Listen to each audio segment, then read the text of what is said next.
Here lies a sleeping giant. Let her sleep, for when she awakes, the world will tremble.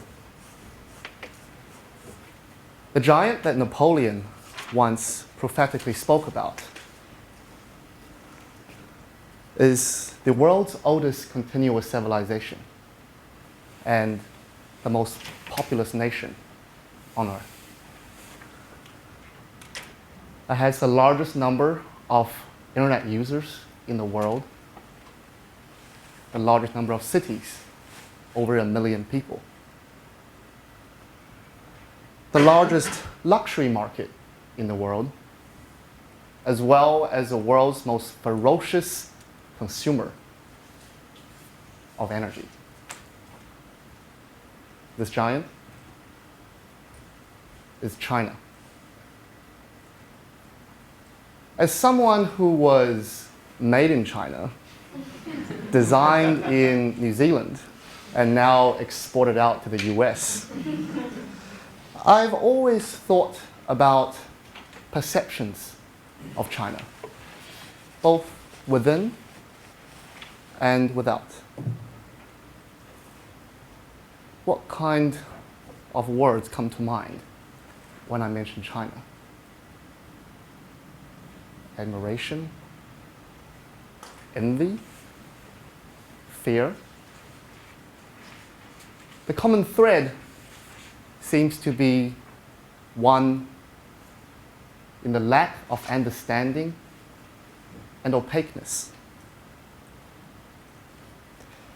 My hope in my talk today is that you will take away some new understanding in the way that China thinks and operates, and that you'll gain a new appreciation and genuine sense of empathy for a nation that we just can't ignore, and a nation that 1/6 of humanity calls home. 1/6 of humanity. Yeah, you've heard this before. China has like a gazillion people, AKA the world's factory. And why not? China, after all, is all about math. All about math. You thought that was done and finished in elementary school. Yes, China is all about math. When you multiply anything by 1.4 billion, it becomes a rather large number. But the outside world often forgets that math works both ways. Just as there is multiplication, there is also division. And when anything is divided by 1.4 billion, everything suddenly seems so small. That attractive luxury market, most of the users, most of the consumers earn less than 2,000 US dollars a year. That ferocious consumer of energy, on a per capita basis, is a mere 1/7 that of the US. And that gigantic internet user base, well, 80% of them don't even hold college degrees. I still remember the very first time I visited my relatives in Beijing. Like any eager 12-year-old boy, I wanted to check out the theme parks, Tiananmen Square, Forbidden City, after a rather long 12-hour flight from New Zealand. Sorry, Bowen, we can't really go today because it's an odd-numbered day. We can only go on even-numbered days, my uncle said matter-of-factly. What is he on about? It just didn't add up. My uncle had a car. The roads led from his house to the park. We drive there, have fun. Case closed. What's this odd and even thing? Seeing that I was utterly confused, my uncle then patiently explained, well, Beijing has too many cars, and as a result of that, we've been breathing some pretty bad air. So the government's put in this new policy where odd-numbered license plates, cars with odd-numbered license plates, can only be driven on certain days and even on the other. That way, it reduces the number of cars on the road, and hence better air. What? Isn't this like a gross encroachment of my rights as I think as a Kiwi or an American? Stop. Do the math. In 2011 alone, there were 13.6 million new cars sold in China.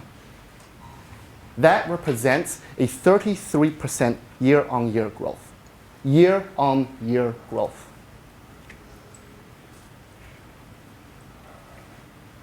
Is it the right of individual citizens to buy what they want, whenever they want?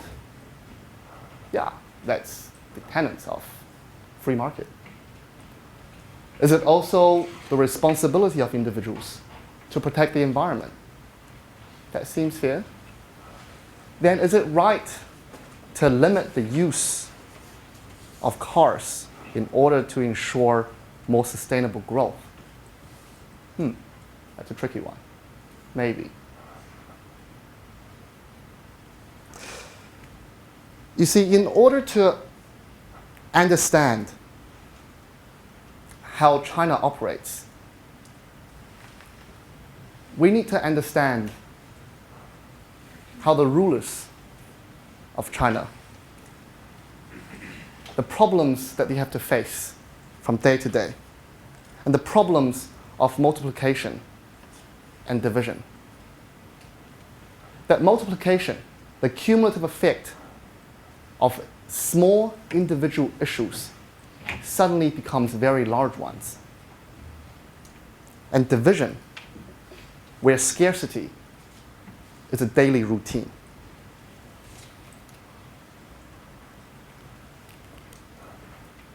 Thomas Jefferson once penned in the Immortal Declaration that all men are created equal, that they are endowed by their creators with certain unalienable rights, that among them are life, liberty, and the pursuit of happiness. This rather sacred text is well known by Americans and non-Americans alike. But what if all three of these elements don't all add up, all at the same time, at some stage in a nation's development? And that is the reality that China faces today. And it is this exact balancing and trade-offs that is so hard for us who grew up in the West to fully comprehend. You know, many of us at the GSB learn in the first quarter that different countries are different. But the US really never had to deal with a country that was so different and where there is so much interdependence. Case in point, China holds $900 billion of US Treasury bills, second only to American taxpayers. Putting that in perspective, that's 1/5 of the US government debt. Meanwhile, US consumers purchased $425 billion of Chinese goods in 2012 alone. That's more than the market capitalization of Apple Inc., once the most valuable American company.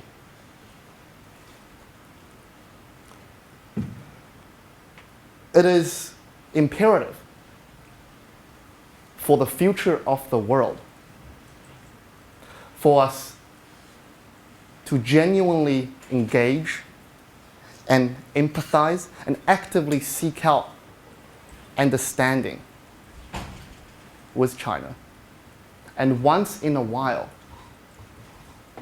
do the math and ask ourselves, if you were the rulers of China, if you were the ruler of a country of 1.4 billion people, 56 ethnicities, 5,000 years of history, what would you do? Because we are so different, this is hard. But it is worth doing. Because there is no other country on earth other than the US that can better influence how the giant that is China will wake and how the world will tremble from its awakening. Thank you.